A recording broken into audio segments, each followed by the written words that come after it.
every time I go and perform, there is this sort of adrenaline rush that's kind of part of it. I'd say it's maybe a little bit more tempered now than it was when I was younger, but it's a very exciting thing to know that you're going somewhere and that you're going to be performing as the featured guest soloist, and also to know that it's just what a great opportunity it is. I mean, I continue performing because primarily that's who I am and that's what I do, and that's what I love doing.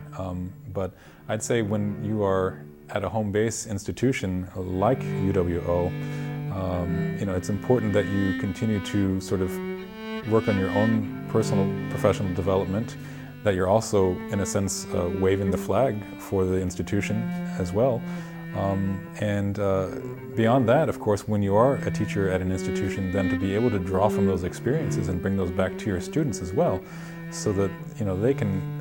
have a sort of idea of what it is that they're aspiring to be as well. Well, when I perform for an audience, I think that's really the power of music and live performance, is the ability to sort of transport people to another place and be able to get them to just not think about all of the things that it is that they normally are thinking about, for them to be able to focus on something other than their daily routine. Just to be able to share something with them that's a really beautiful thing. I mean, when you think about what it is that musicians do, that we're sort of allowing other musicians who lived hundreds of years ago to continue on and to sort of live in the present day, so to speak. And the fact that so many people can take music and perform it in so many different ways, especially, and for it to still be a viable performance. I think that's a really interesting thing about music, where it's not a sort of fixed form necessarily, and that it can take so many shapes and still remain a great work of art. Growing up, I was pretty much raised on Yo-Yo Ma, who is a great ambassador for really all of classical music, not just cello. And I got to have a lot of interactions with him throughout my life, actually, and I think that's a testament to how visible he is as a cellist and as a performing musician. When I was 18 years old, he happened to be giving a recital on campus at Butler University, where I did my undergraduate, and he needed a page turner for his pianist, and I happened to be at the right place at the right time. That was a really impacting experience. And then the following year, he actually soloed with Indianapolis Symphony, and I was brash enough at the time, all of 19 years old, to ask him if I could actually play for him and have a lesson, and he was gracious enough to say yes, and he let me pick him up from the hotel where he was staying, and I drove him to my teacher's studio on the campus at Butler, and he spent a good 2.5 to 3 hours with me and another cellist, and it was just very, very giving of his time, and that's something that I think that I would like to sort of follow in that kind of example in terms of being giving with your time.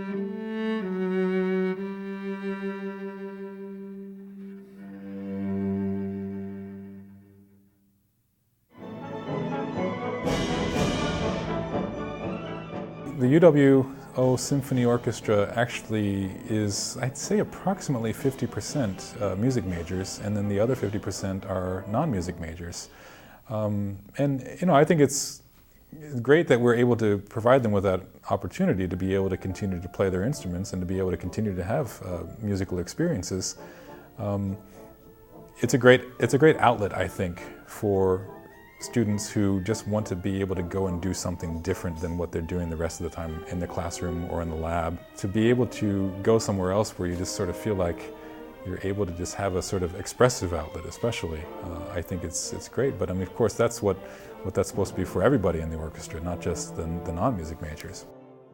Oh gosh, so many things can happen in a one-on-one lesson, primarily because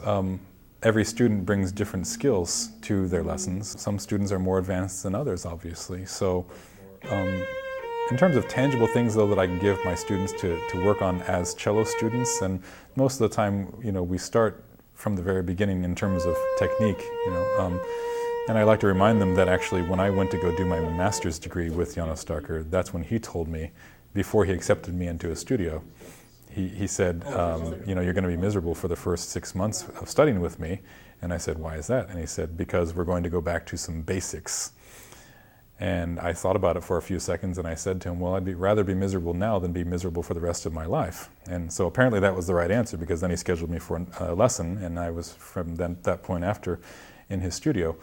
For all of my students here in Oshkosh, when I just moved here, I told them that we were just going to sort of go through a cello boot camp, so to speak, for the first 6 to 8 weeks of school, where all we did for the first 4 weeks or so was scales. Because some of them hadn't been made to do that, first of all, in the past, and if they were made to do that, then they just didn't do it themselves. We're definitely in the early stages of building one's cello technique, and in addition to that, of course, getting them to hear themselves better as well. There's so many things you have to think about when you're playing a musical instrument that a lot of times, unfortunately, students forget to listen, which of course is the fundamental of music. What I would say to people who are in a position to be cutting music programs and art programs in public schools is, first of all of the sort of standard issue arguments that maybe they haven't heard of before, of course, and just music in particular, since that's what I do. Music having such an impact on students' overall ability to perform in other subjects. Lots of scientific studies have been done, of course, to be in support of this concept. In my own personal experience, I have to refer to just the way, for example, non-music professors, I've found in my own personal experience, often favor music students in certain ways because they appreciate how task-oriented they are, which I have to sort of liken to just the process of being a musician. And I mean, I like to think that that's the reason why, but to say though that some of these things are non-essentials, if you really think a little bit more deeply about it, you can't really conclude that it's non-essential. I think maybe one might say that it's non-essential just because it's serving maybe a smaller fraction of the population of a school, but can you imagine an entire world without music or without art? I mean, really there's a lot of things in a lot of ways that music and art impact our lives that we don't even think about and we just take for granted, I mean, it would be, I think, a very quiet and a very sterile world without those things. Well, my biggest hope for my students is that they be able to teach themselves by the time they leave, be able to know how to get themselves up to the next level and understand what it takes in order to do that.